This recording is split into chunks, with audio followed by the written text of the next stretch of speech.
Hey guys, what's going on? It's Jazz here, also known as Paradox, and today I'm actually coming at you with the second video. And this time, it's a bit longer than the other one. It's not talking about some free Xbox game. Well, anyway, I found the reason out why it's free, and the reason it's free is because Fable 4 was just about to be announced at E3. If you didn't know what E3 is the biggest gaming convention for all gamers. And if you like games or you're into games, E3 is what you should watch. It's where they unveil all the latest games, all the newest consoles, and all the developers have like a section time to have an announcement. Now this game right here is once again Modern Warfare 3, but on the MW2 map terminal. And this game is actually quite special to me because it holds one of the key memories of my Modern Warfare 3 career, and that is MOABs. And the amount of MOABs I had on that game I played it for 18 months, like I've said in the past, it's a seriously high amount. And the terminal was always a great map for me to get MOABs on. I mean, it was the home of my quad MOAB. It's the first time I got a couple of triple MOABs, and this gameplay in particular, I think I get a double, and most of the team get a MOAB as well. So like all the 6-man E.O.H.A.B, I think I was with a 6-man, but only a couple of them were actually changed their names by that point. We were all using basically MOAB crazy and MOAB classes, and I died right off the bat, as I normally do. Now the thing is, what you'll notice with my gameplays is I will choose a class to start the game with. I will get 1 or 2 kills with it, die, spawn again with the same class, get 4 or 5 kills with it, die, change class, get a very long kill streak, die. And that's basically how I end up always going like 40 to 4 or 50 to 5. Normally, if for every 10 kills I get a death when I'm on a good game. Bad games, I normally get a 3 KD.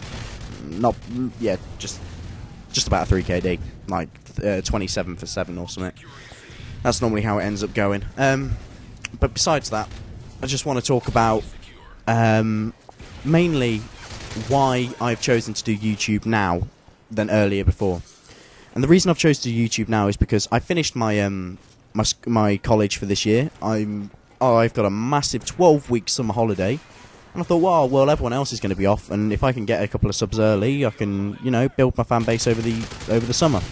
So what I'm actually essentially looking to do for this is I'm not looking for monetary gain. I'm not looking to make money. I'm not going to spam you with ads.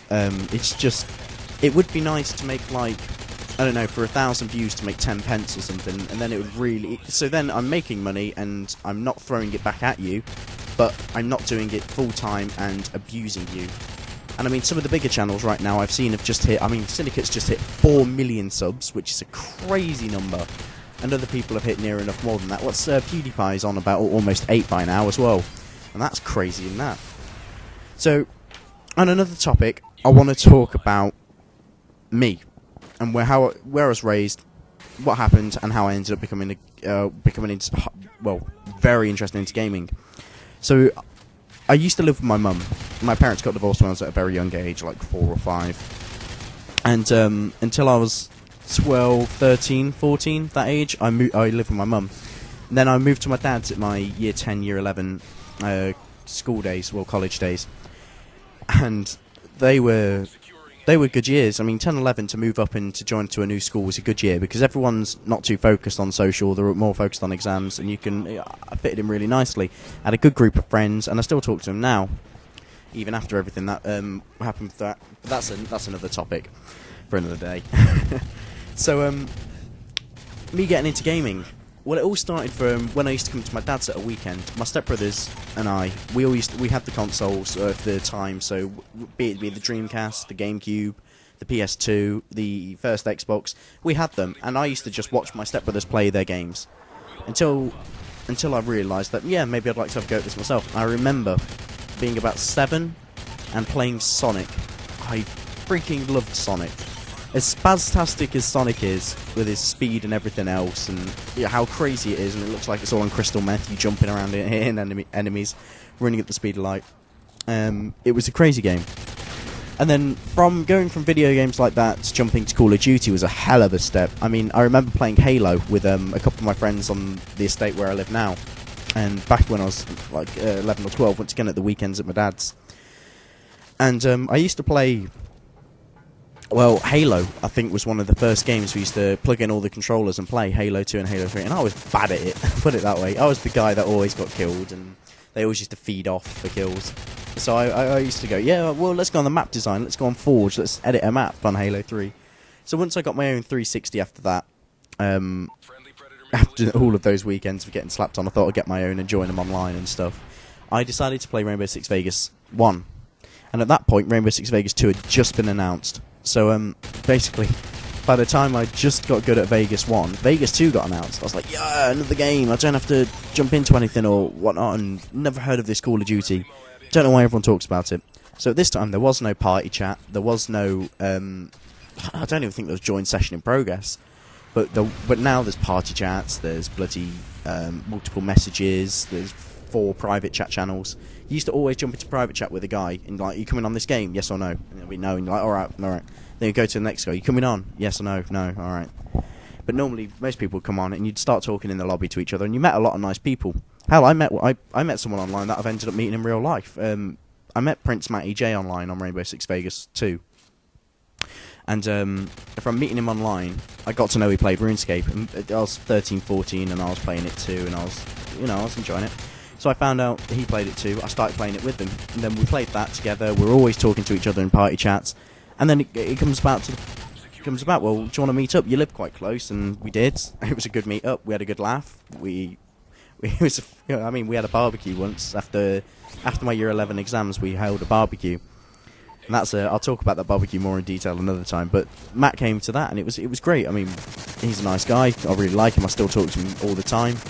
And it's when you meet people like that online, you know, they're friends. They're not just friends you meet online. They're not just people you speak to through a screen. They are actually real friends. And it's good to have that sort of relationship with people. Like, you've got the ability to talk to someone online and then meet up with them. But anyway, Rainbow Six Vegas 2 came out. Yeah, I went well off topic there, didn't I?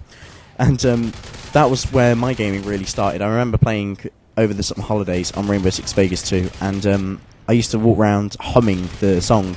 So the da-da-da-da-da-da-da-da. And I mean, even to this day, I probably know the song off by heart. And I loved that game to bits. I got to the Elite Mastery 99 rank. I've done the campaign on the hardest difficulty multiple times, realistic, and I've helped people get countless achievements, like the 2 all terrorists hunts on the hardest difficulty. And that game is just it was the first game I ever 100%ed for all achievements as well. But after that, I once getting a bit bored of that, I decided to pick up Call of Duty 4. And my stepbrother just bought it home one day, and it's like, oh, I picked it up for quite cheap. It was second hand, and I started playing it. I really enjoyed the campaign. Realised there was an online. Tried to play that, and I realised how fast-paced and how chaotic everything was, and how there was actually a bit of skill-based in it. And it was like, well, I could get used to this. So after playing that for 4-5 weeks, World at War just got released, and I remember driving down to Morrison's. Oh, well, I didn't drive, of course. Or getting drove down to Morrison's, and picking it up from Morrison's and bringing it back. And I played the campaign there and then on the same day I picked it up. And I played it with, once again, Tom. I think Tom came over and we played split-screen campaign. And that was that memory sticks with me, because COD 4 might have been the first COD I ever played and the first COD I enjoyed. But World at War was the first COD where I really got it from the day of release and enjoyed it. But after that, the rest is history. I mean, Modern Warfare 2 was an absolute beast of a Call of Duty game. And by that point, I'd started to live with my dad. So I had a lot more time to game. I mean, I was always ahead with my grades, I was always good at school. So I just had free time on my hands. And so did my friends I used to hang around with. I mean, we used to game most nights. I think if we weren't gaming, well, I was either at Air Cadets or hockey or, just generally out and about. But the problem with gaming every night is you get to a certain level where you're like, right, I've got to do good, I've got to do this, I've got to do that. And when you don't do it, you kind of feel disappointed in yourself. And that's the sort of stage I'm at with gaming now. It's where I've played so much and to such a high level that I expect to be consistent. And sometimes you have off days and you have off weeks and whatnot. But anyway, guys, I want to thank you for watching this video. I'll talk about more in the next video one. I am Jazz, also known as Paradox. See you later.